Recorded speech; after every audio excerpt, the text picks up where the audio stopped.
So I think that Tim Burton is one of the directors that every actor wants to work with. So how was the experience for you? It was beautiful. Yeah, I've been a fan of Tim's for a long time, ever since I saw Pee-wee's Big Adventure when maybe I was 12 or 13.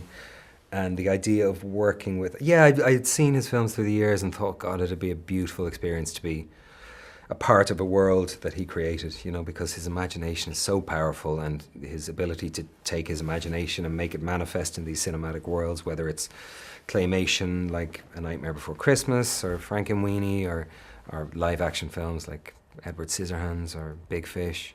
So when I heard that he was doing Dumbo, I thought, oh God, what a beautiful world for Tim Burton's imagination to get attached to, and it was a joy working with him. And did you know anything about circus world? Do you have any memory from your childhood? No, I never got to go to a circus, which I'm okay with. And this, I had no experience with circus life at all. Except for shooting the film, they had some circus performers, a lot of circus performers from all the four corners of the globe. You know, there was tightrope walkers and gymnasts from Lithuania, and contortionists from Mongolia, and magicians from South America. There was just this collection of strange and wonderful people who had picked these kind of cottage industry skills that they had honed through the years, and they were amazing. There was 200 or 300 people that were there on the set most days, you know, so that was extraordinary to be around, but I never had any personal experience growing up as a kid. And the original version was released in 1941. So do you think that the animal rights have improved since then, or we still need movies like this one? Oh, for sure they've improved since then, certain parts of the world anyway.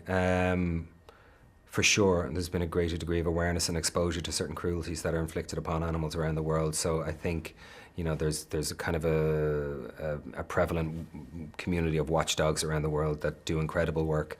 But there's always more work to be done as human beings, you know, how we treat each other, how we treat animals, you know, our whole experience on this shared planet.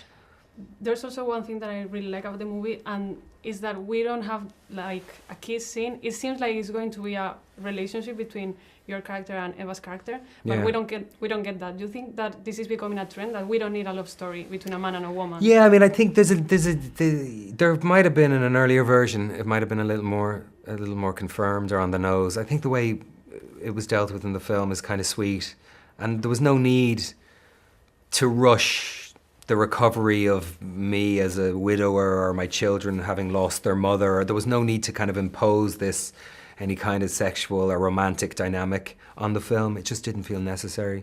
Don't know if it's a trend, but it seemed to suit the sensibility of this film to have it just pure, like there was a friendship building between the two of them, you know. Now there's a lot of Disney remakes. So what do you think that this movie can bring that is new and unique compared to the older version? The human aspect of this version is one that wasn't existent in the 1941 animated film. So I think this film essentially was at the core of the original film, you know, the idea of this beautiful, albeit very strange, weird, otherworldly creature being born, being kind of treated cruelly, ostracized from the general community in the circus, separated against his will from his mother. All that's there, of course, but then there's this human component about a circus family, about a family. Everyone's got their struggle. Ava's character's got her struggle. She's living a life that seems like she has all the dreams that a person could behold, and she's living within that, but maybe she's not content and not happy. And everyone's kind of trying to figure out how they are in this film. So there's a whole, you know, it's about 35% remake and about 65% original film. So there's quite a lot that Tim brought to it. And also, Tim broke one of the main rules of filmmaking, that is you don't have to work with kids or animals. So how was it? Easy. Well, there was no, I mean, as animals, of course there was. There was horses and a couple of dogs, a couple of coloured poodles. But there was no elephants, no snakes, no anything else. The kids were a dream. Nico and Finley were a dream. You know, they have to break every 40 minutes and go off and have 20 minutes of schooling, which is fine because you get to go out and have a coffee and chill. So I'm cool with working with kids and animals.